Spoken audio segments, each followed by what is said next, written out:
It appears that some people are not very happy with the latest iteration of the Tower of Adversity. And it does appear that there have been some updates made, especially to the middle tower, where there used to be a general 30% attribute damage buff to basically every single character, making it a lot more easy to use your entire roster on the floor. It now looks like, instead of that, there has been a decrease to the resistance of 2 attributes in particular. And in this circumstance, it's going to be Glacio and Arrow, along with a resistance increase to 2 attributes of Electro and Havoc. And so a lot of people are having trouble with this game mode in particular because of the fact that, well, it does seem a little bit more predatory than the previous iterations. Primarily due to the fact that with this increase in Electro and Havoc resistance, that to a degree invalidates some of the prior releases that we've had. Characters like Camellia or Zhang Liao or even Yinlin herself, which for a lot of players could be frustrating considering the fact that they were just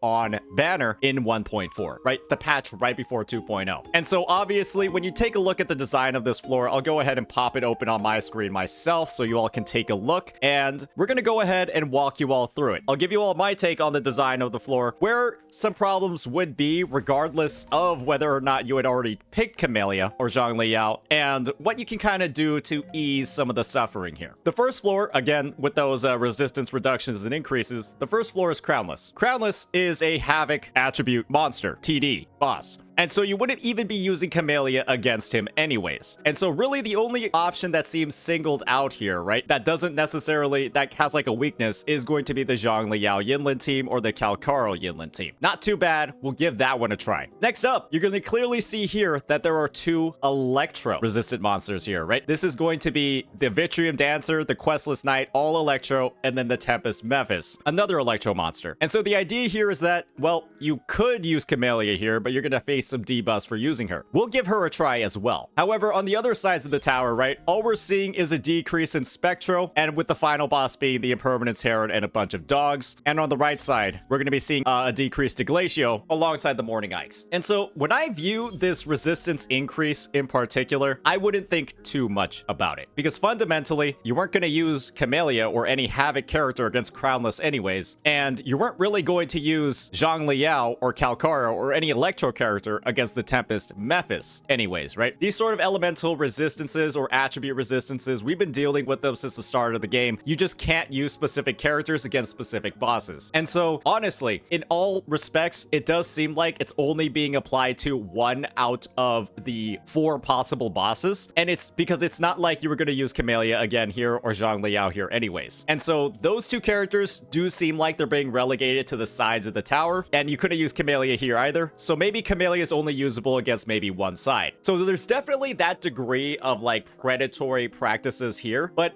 in regards to the middle tower in particular with the resistance of the bosses, I personally don't view it as crazy of an issue. And so we're going to see what the impact of 10% resistance is. We're going to be trying out a couple of teams, but in all respects, especially knowing the strength of the left and right sides, right, there were a lot of times where you would just use a non-matching attribute anyways. I would use something like Jiyan against the bosses or the enemies on this floor and have no problem at all clearing in the time limit. And, you know, similarly here, right, even with Glacial resistance reduction, you would use something like Zhang Liao here and not have problems. Moving forward, we're going to start with the middle tower first. And I'm just gonna go ahead. I'm gonna pop open the Zhang Liao team. Why not? I'll be utilizing a Moonlit Cloud set on my Yinlin, and we're gonna go ahead and see how the cookie crumbles, whether or not it truly is that difficult, even with some of those artificial increases in difficulty being factored in. And just so you all know what I'm working with, this is gonna be a Yinlin with her signature. Absolutely not that much investment either. She's gonna be like 8-8-8 with like 5 and 5 on the sides. No sequence nodes. And then for my Zhang Liao, same exact deal. 5-5, 10-10, 5. And for my Shorekeeper, she's going to be on variation. Like a quarter of her skill tree is going to be invested in. And her S1, which, as we all know, her S1 doesn't actually deal any additional damage. So with that, let's see how insane this resistance increase is, or if people are potentially, right, making a bigger deal out of this than they need to. I'll kind of just wait for Crownless to land. Oh, what the hell? That's a lingering hitbox. That strength, the stage is yours.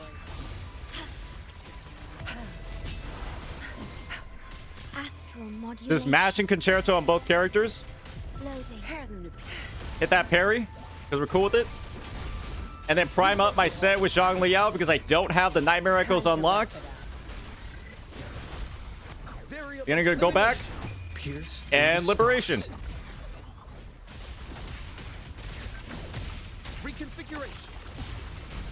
Overall,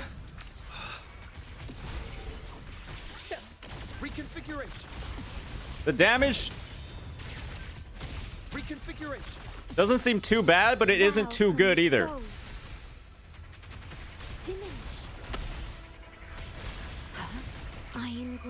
Not too bad, but not too good either.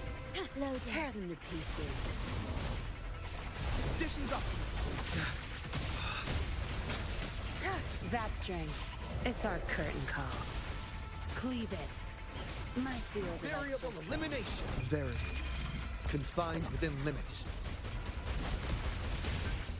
Reconfiguration. Damage. Critical. Oh, Crownless is kind of putting out some moves on me.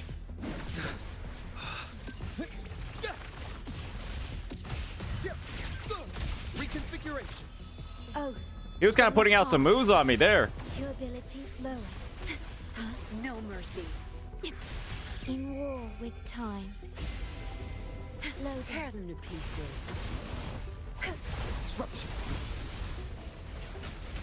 I've had enough. Get lost. My field. Variable elimination. All shall reveal itself. Whoa! Box, thank you for the raid. We're in the middle of the ToA, my man. Exploit. Prime. Conditions optimal. And we cleared it. Ordained. So, I mean, as we just saw, a team of S0, S1 characters, right? No dupes at all. We 3-starred it. Yeah, my Shorekeeper didn't even have her signature either. And as you all saw, my Yinlin had 888. I could have invested a lot more in my Yinlin as well. We'll go ahead, right? We'll continue looking at the builds that I have. Ladies and gentlemen, I have plenty of opportunities to invest more in my team. They weren't even maxed out. I could have gotten a lot more investment here in a lot of different ways. To make that clear even easier. I also simply could have played better too, because I got hit a bunch of times. If you all didn't see on my Zhang Liao, I triggered Shorekeeper's Revive because I got hit so much. And look at that, my Zhang Liao skill, it's at 5 out of 10. And so, in all honesty, right, I didn't think that was that bad. So we'll go ahead, we'll move on to the next one, where it's Electro resistant, but still Havoc resistant as well. And we'll try out our Camellia with the legendary Naked Sanhua build. Try to smile more, you say. All right, the Naked Sanhua build is already ready. I don't even need to switch anything around. Would you like a fun game? All right, we got our Camellia over here. She's ready to go. 9 out of 10, 9 out of 10, 10, and 8. So there's even more investment I can do here. And as you all saw with my Naked Sanhua, right? Try to smile more. Not that much investment. Build out skill tree, but she's not really doing any damage. So we're gonna use the same exact Shorekeeper in the middle tower. Let's give it a spin, see how it is.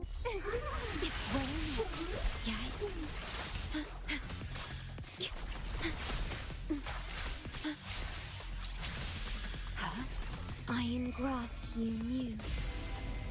Loading. Stay behind me, like frigid death. A change of perception. Ashen shell. Struggle harder. Entertain me. And I don't even have the new Nightmare Echoes here either.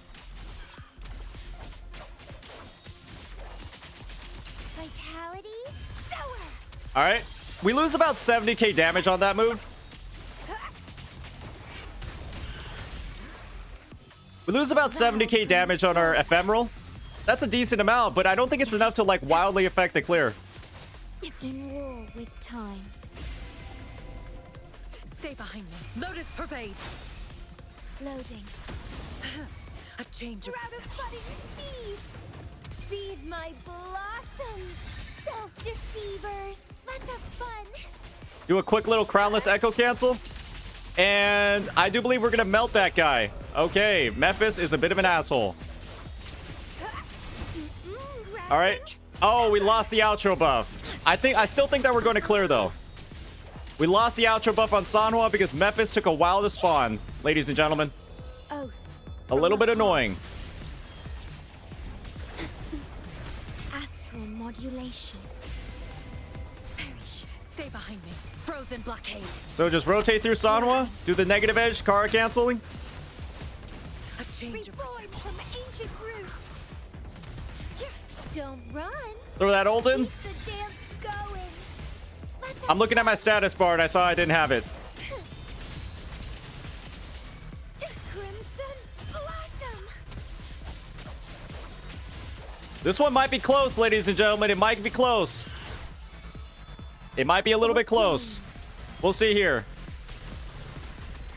In war with time. Stay behind me. Shackles be gone. Loading.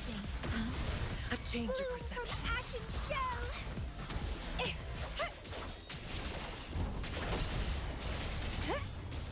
Feed my blossoms, self-deceivers. Let's have fun. Crafting supper. All right, and we get it. We get it. We do get it, but that one was close. We do get it, but that one was close. But we also have to factor in there were a couple of misplays on my end. The biggest misplay that I had on my end was dropping my Sanhua's outro buff on my Camellia Ephemeral. And that alone lost me about 70 or 80k worth of damage. And that's a pretty big deal. And so we can clearly see over here, right? I was able to get 3-star clears with the resistance characters. We're not even triggering the buff, which is A, increasing all team members attack by 2% and the resonance skill damage by 4%. We didn't even trigger that buff in this team. And playing around the ToA buffs is a great way to ensure you're clear. But there's one thing that I am going to be honest about with that clear. I think it was maybe a little bit too close for comfort, especially given on this stage the level of investment that my Camellia has. But here's another thing to factor in, folks. For this team, my Camellia is the only one doing damage. Look at my Sanhua's fucking stats. It was at 13k attack, or 1.4k attack, 33%, 210, no damage at all. She was actually contributing nothing at all to the team in that scenario. And so you guys got to keep this in mind, right? I could have optimized this team even further. I could have optimized both of these teams even further. But the fact of the matter is that with a buff like coordinated attack in this tower, the Zhang Liao Yinlin team, you guys saw that was a lot more comfortable. I wasn't activating this buff at all.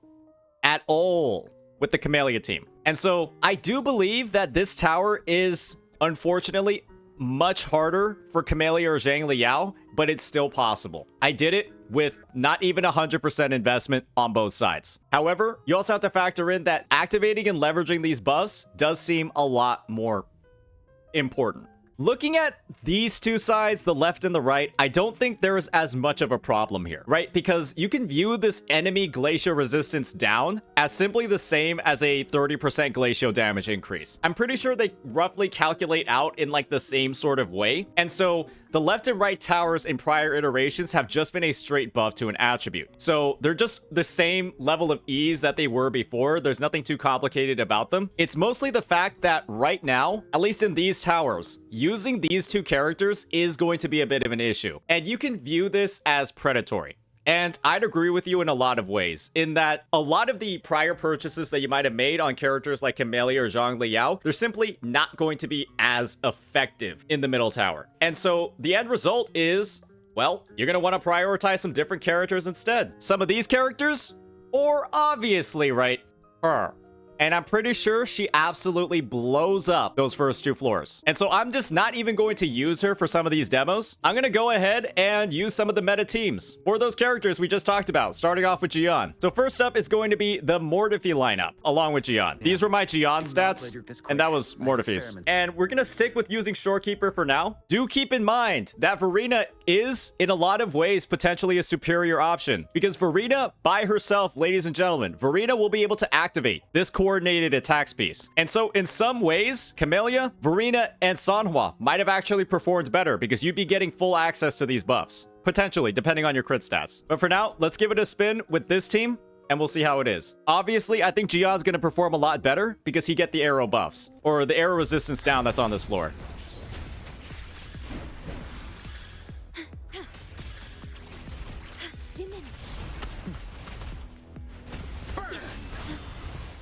I engraft you new. Loading. Fury boils. Break till truth from the And as you can see, I don't have the Nightmare Echo on Jiyan. Let's do this ready for battle. Unstoppable. And we're just gonna combo him down now.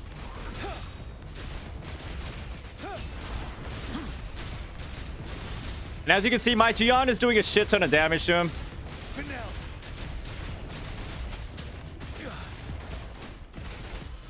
A lot of damage to him. Ordained. Worry not. Inferno. In war with time. Loading. Fury boils. As you wish. Tell truth. Okay, I'm gonna miss the monkey like a clown. Let's do this another way. You're wide open. Fear no more.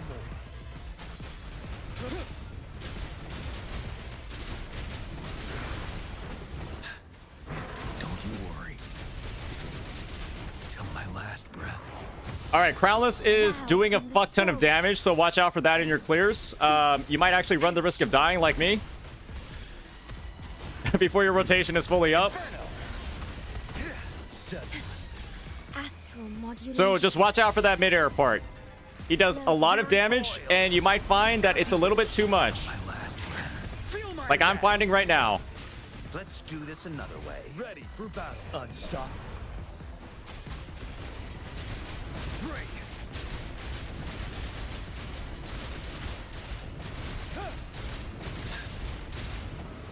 And we clear that one with about 30 seconds left with the resistance. And that's incorporating in that my second rotation kind of got fucked. It worked out all right though. So it turns out that people really didn't like my Jiyan having 300% critical damage, but only 52% critical rate. So I'm using a more balanced set of echoes, and we'll run the clear again. Break.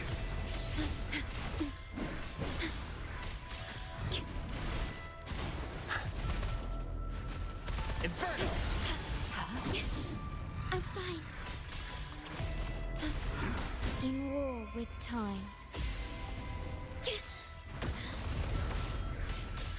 Fury boils. Burn. Till truth from the sun. Bad, huh? Burn to ashes. I'm getting my ass beat. Let's do this another way. You're wide open.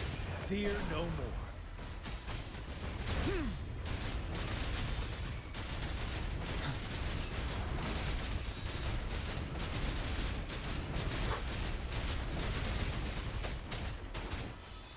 Vow from I the soul. am pretty sure it's actually doing more damage. Diminish.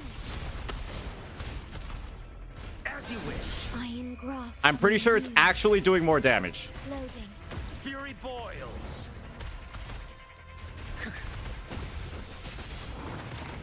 Feel my wrath. Let's do this another way.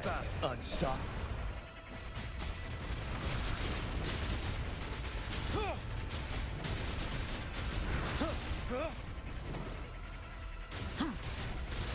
Don't you worry. I can take it. Finale. Ordained.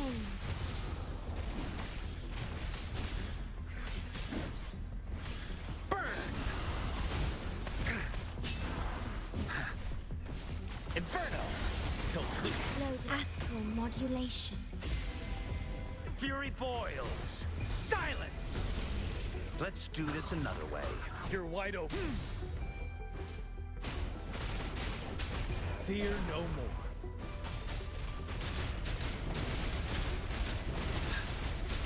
Seven.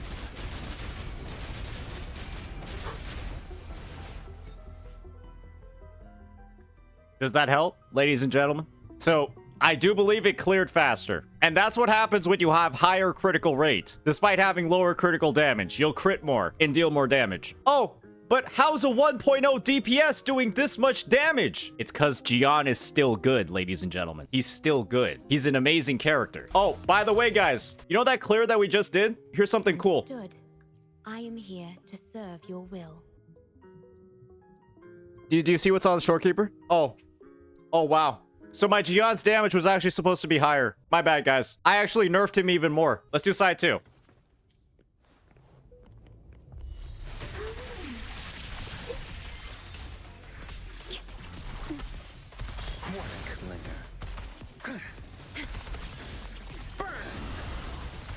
Astral modulation. Loading. Fury boils. Vanilla. Till truth. Silence. Let's do this another way. You're wide open. Unstoppable.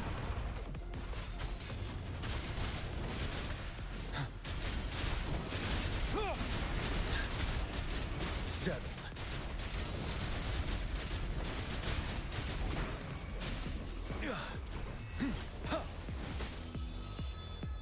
Ordained. Okay. Inferno. I'm in war with time. Loading. Fury boils. As you wish. Till truth. Burn to ashes. Let's do this another way. Ready for battle. Fear no more.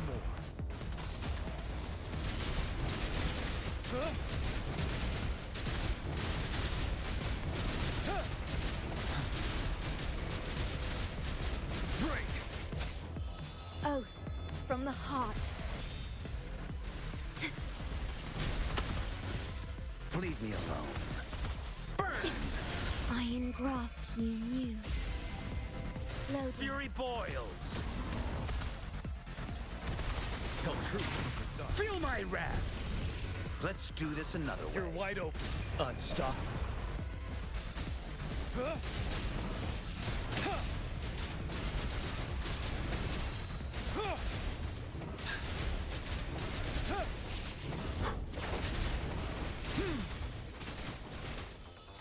Vow from the soul.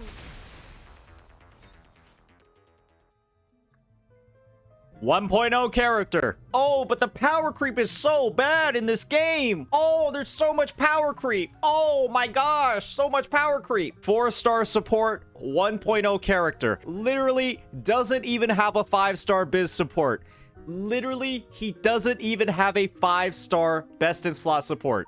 So now we're gonna be trying out some good old Jinhsi. And for this team, we're actually gonna be slotting in Verena and, well, Jeja. In this scenario, I do think that I'll be keeping Jeja on Moonlit. She's currently slotted in on a coordinated attack set. I'm still building that one out, so it's a little bit chunky. I prefer using Moonlit instead because I have a lot more ER built into some of my roles here. And that makes all the rotations obviously a lot more smooth, a lot easier to work with. So I'm just transferring over those Mortifi pieces, and then we'll be giving that a try. So those are our stats with String Master, nothing to write home about. And so now these are gonna be my Jinhsi stats heading on into the clear. Nothing too crazy to write home about. 76, 270.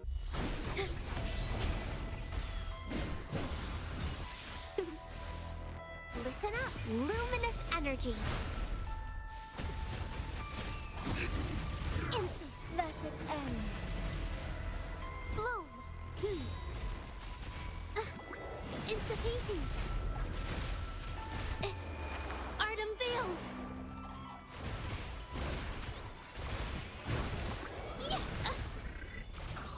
Strike is one.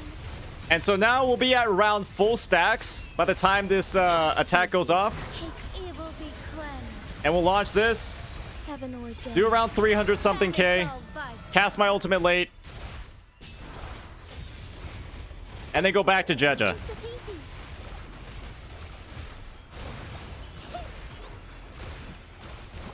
Yeah. Capture the spark. A new technique. Together we fight. And then just go back into Jinhsi for another rotation. We might have lost Verena's buffs, but it's not a huge deal. Take it to me. And I'll forget to use my... Honestly, I can use some fertilizer. just use Jinhsi in this team. It's one of the easiest things you could ever do. Strike is one. You can just ignore the buff system and then just use this character. Worry not. Thus it ends. Insta-painting. Ink drops. Ouch. Yeah. Oh, dear. Oh, it looks like I missed a stack on my Forte there. True form. And I also missed a crit. New technique. Together we fight. Oh, stars, heed my calling. Take form. Sacred light. Okay, I missed another crit. That's a little unfortunate.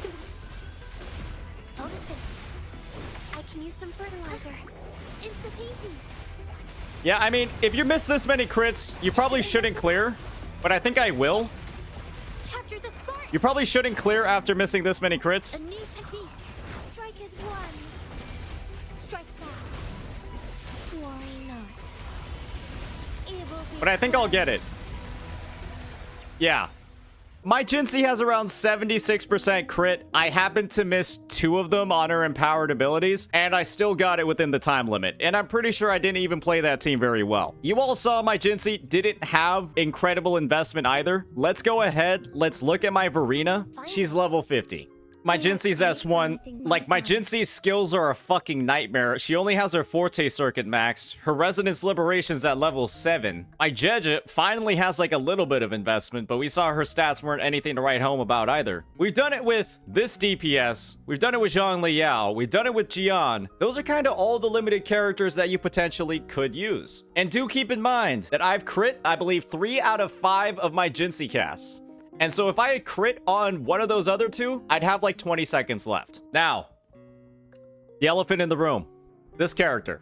I'm gonna be honest. I think you're screwed. I'm gonna be honest. I think you're screwed. Just think about it this way. If you're looking up a guide on how to clear the ToA, you're not gonna be able to play this character. There's no point in even putting her on here. If you're looking up a guide on how to clear the ToA, you're not gonna be able to play this character anyways. Let's be real here. Because if you can actually play this character at a level where she doesn't fall behind every other DPS I just covered, it doesn't matter, ladies and gentlemen. Let's be honest here. If you were struggling to clear the ToA with any of the characters that I just talked about, you're not even going to be able to play Changli in the first place without her being worse than those other DPSs. And the people that can play Changli at the level that's required, they don't need guides in the first place for the ToA. So there's no point in me covering her because the skill gap, the skill floor required to play this character, her skill floor is so high for her to do normal damage that you wouldn't need help on any of the other characters anyways. So that's why I'm not even going to cover her. It's quite literally a waste of both of our times. Does that make sense? So Changli is not going to be covered in this guide because if you need a guide for the ToA, you can't play her anyways. Hope that helps. So with that, ladies and gentlemen, hopefully that has given you all a short and sweet overview of the new Tower of Adversity game mode. As you all just saw, it is a lot harder, especially in the middle tower, not so much on the left or right side, but it is a lot harder if you don't have Carlotta. And if you do have Carlotta, I would highly recommend that you reserve her for these 2 slots over here to give yourself an easier time. And if you don't, well, I've just given you all a bunch of overviews of characters that are able to do it. And it's basically every single one in the game with proper investment. And if you have less investment, hey, pick a Glacial character, pick an Arrow character. That Jiyan clear had plenty of time. And if I use Carlotta here, she'd have plenty of time as well. But that means reserve Carlotta for these 2 middle parts. And don't even bother using her over here because you can use any DPS in the game over here and it's perfectly fine. No problems at all. So yeah, devs, listen, ladies and gentlemen. You wanted a harder ToA? You got it. Just hopefully y'all don't complain too much. The only part that I would say is not that great is kind of like the devaluing, right, of some of the prior DPS characters that have been released. The devaluing of Chameleon, Zhang Liao. But hey, we still cleared anyways. We still cleared anyways with Naked Sanhua. So if I can do it with Naked Sanhua, you guys can do it with the built Sanhua. All right, ladies and gentlemen, hopefully that overview helped. And yeah, peace out.